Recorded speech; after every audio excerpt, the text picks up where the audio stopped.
Hey, what's up, guys? This is Gary at the Ramsey Custom Shop, and today we're going to take a look at this Ellis bandsaw, and we're going to change the blade out on it. I get asked a lot in my videos about this saw, and are you happy with it? That kind of thing. So we're just going to do a blade change on it and just kind of talk about it as we go along. Now, the blade that's on it is probably at least 6 months old, and I've been just really impressed with it. In fact, it's lasted longer than the Ellis blades that I was buying, and the blade that's on it is from sawblade.com, and they are not a sponsor. I'm not trying to promote them, but I'll just say that I think they're headquartered in Texas, or at least they have a location in Texas, and anything I order from them, I get it the next day. So that's a great advantage for me. So I was cutting this angle iron here and so forth the other day, and I knew this blade was getting worn, and so what happened was, when you start to get multiple teeth missing together in a row, as it's cutting through and pulling the chips through it, the section that doesn't have any teeth will stop cutting, and it'll allow the chips to get caught up in there and get it in a bind and break it. Now, I mean, this thing, like I said, it has seen some serious use. So we're just going to change it out, and I'm just going to walk you through the process of doing that, and we'll do a little cleanup on it while we're here, get some of the chips and so forth that have collected up in it out of it, and go from there. But you see, it's loose and broken. I don't know where it's broken at, but we'll get it loose here in a second. And oh, I see it back there. So you can see there where it snapped it. It probably snapped it right on the seam of where it was put together at. But anyway, let me get this out of here, and then we'll come back and show you the new one, and we'll take a look at the Ellis website for some information on how to actually get the blade set up.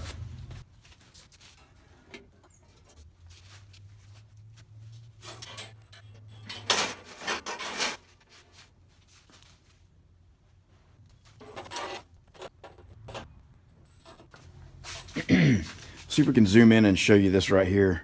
So you see right here we've got some teeth on it, and then you'll notice right in there's like 3 or 4 teeth missing in a row. So hopefully that's focusing there where you can see that. So let's go look at the manual. All right, so we got our our new blade. We're gonna unbox it and get it on here. But the one thing I wanted to show you real quick is that if you notice, I don't know if you'll be able to see this or not, but I'm moving the tensioner, and you can see the wheel moving. So you have this adjuster wheel out here, and you want to get this loosened all the way off so that it has, so that the wheel in there is all the way at its loosest position. So we got this adjusted where it's slid all the way this way as far as it'll go. So while we got this out, we're just going to do a quick brush out here of everything.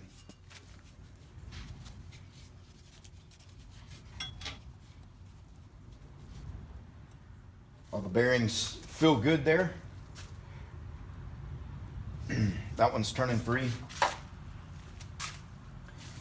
So let's go ahead and get the blade open, and let's take a look at it. And again, this is from sawblade.com, and this particular saw, I mean, if you have a saw, it's probably going to be different than this, maybe a different configuration and so forth. So here's the part number. This is a 10-foot long blade. That's a 10-14 pitch, and 35 thousandths thick, and it's 1 inch wide, and it's a bimetal. This is the 601 M42. If you go to the website, they got a lot of different blade compositions and materials. And again, the thread pitch, or the tooth pitch on it, is a 10-14, which is better for thicker materials, or I should say thinner materials that are steel. If you have thicker materials that you're cutting a lot, you'll want a blade that has a wider teeth spacing than that. So let me get some gloves on. And you definitely want to have gloves on, and you want to have glasses on. You know, this thing can easily come up, spring up, and hit you in the face, which is definitely not good. All right, so we got our blade out, and if you notice on this one, they give you some the blade surface is protected, which is kind of nice. A lot of them don't come that way, so we'll just undo it here, and you really just want to be, let's see, just gonna want to try to spring open on you. All right, so one of the things that you need to do is make sure that the teeth are going the correct way. And let me just show you that real quick. Let me pull this loose.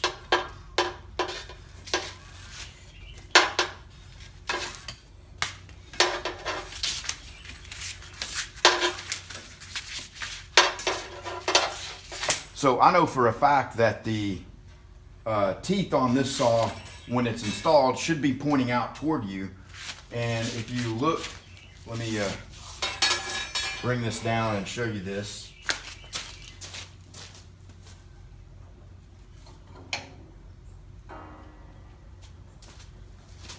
Get you in here where we can get a closer look at it. You can see there on the top of the saw, it gives you a gauge to go by, and it's basically showing you, you know, right at the top of this pulley, as the blade comes over, that's the direction that the teeth should be pointed in. So if we hold our blade up here in that same position and look at the teeth, you can see there, hopefully it's showing up, that the teeth are actually going the wrong way. And this is pretty common. It seems like 9 times out of 10, they're going the wrong way that I need them to go. All right, so that's all right. We'll just do a quick flip on it. Now, there's a lot of different ways you can do this.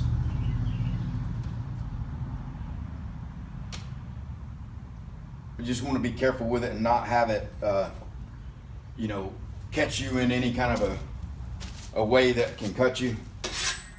And I'm definitely not an expert. I've only changed the blade in this thing like a couple of times. So now you see that the orientation of the blade is correct. It's now pointing the right way. And I've just got it, you know, sitting on there in the same shape that it'll go on. So let me get it installed and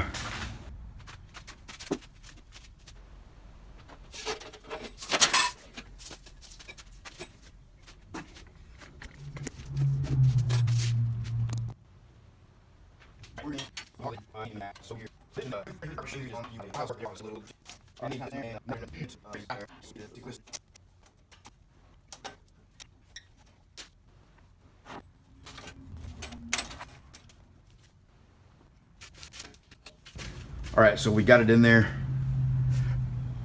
and fit it up in our bearings, so we can start applying a little tension on it now. So I'm just going to turn this up.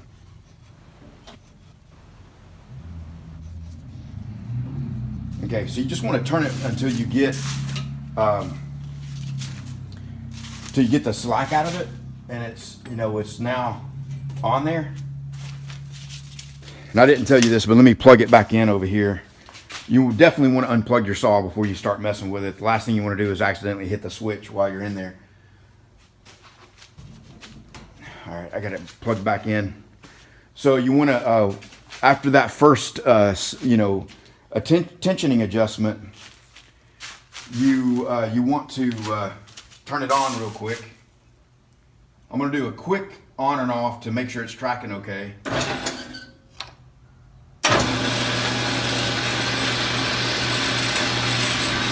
you're kind of letting it run in there for a little bit.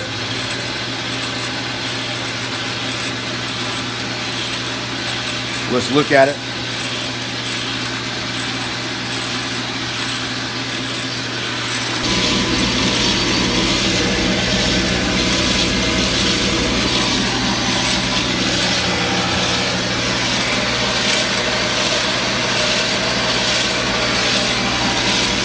I got one bearing or something making a little bit of noise there. You can hear that.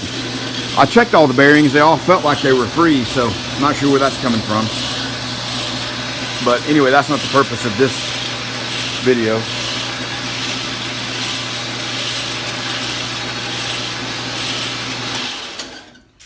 So once you run it in a little bit, you want to turn this 360 degrees. So I can see that this is pointing up top, so I'm going to take it half the way, and I'm going to take it another way around, and it gets pretty tight there by the time you get it back around. So now we should have good, full tension on our blade. We want to go ahead and put our chip brush back into place.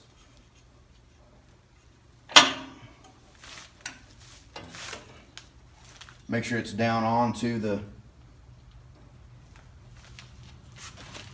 and then close our doors. Whoops. Close the cinnamon first.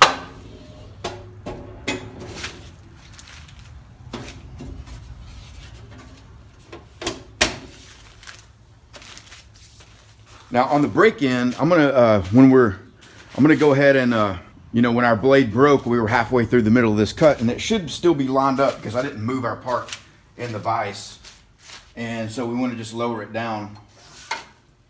I'm gonna start it here. Let's see. Yeah, it's actually it's off a little bit there.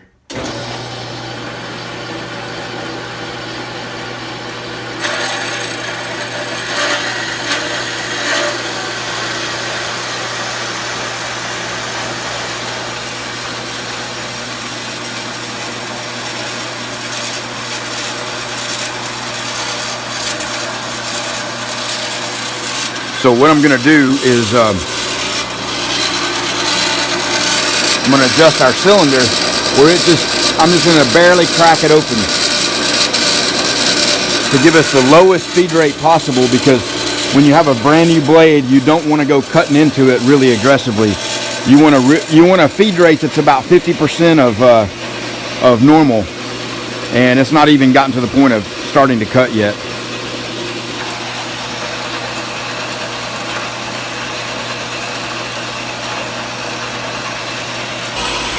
I want to show you this too. One of the indicators to let you know you have it tracking correctly is the actual teeth should be about 1/8 of an inch off of the blade. You don't want the teeth running on your, on the actual wheel. You don't want your teeth on the tire on this particular saw. Some of them may be different than that, but you can see we got it tracking good there. We're actually cutting now. Sounds pretty good. It might have something on one of those bearings there. I need to check it. But let's take a look at the manual now on the new blade break-in. Okay, so as you can see here, we are on the Ellis Bandsaw website. And so what you want to do here, just to kind of take a look at the information that's available. And if you don't have an Ellis bandsaw, your bandsaw manufacturer probably has similar information. And honestly, I think the blades are fairly generic from saw to saw. So this information probably applies to just about any kind of saw. So you can go here to the bandsaw blade FAQ, as you can see. So if we go here, like under this question here, I just put on a new saw, I'm still not getting a good cut, what's wrong? You see that they talk to you about the break-in procedure, and we'll just zoom in so we can read this here real quick. So just put a new blade and I'm still not getting a good cut, what's wrong? New blades must be broken in properly before using. Also check to make sure that the blade has the proper tension and the guide bearing spacing and the head weight are set correctly. To break in your new blade, run it at the recommended speed, but at only only a third of the normal pressure for 10 minutes. So that would be 10 minutes of cutting. So if you had several things to cut that only take 1 minute each, obviously you'd have to, divide that out and do what you have to do.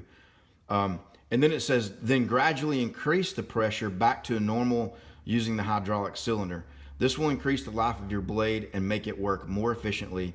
Check the wear and adjustment of your guide bearings every time you change blade. So again, the reason I get so much life out of my blades, one is I'm using a high quality blade, but two, I do follow this, and you cannot get in a hurry if you're trying to get a job cut out quickly or whatever. You got to just, wait through this. And so anyway, guys, I was just doing some stuff here in the shop. changing out this blade. Thought I would take you along, show you how I do it.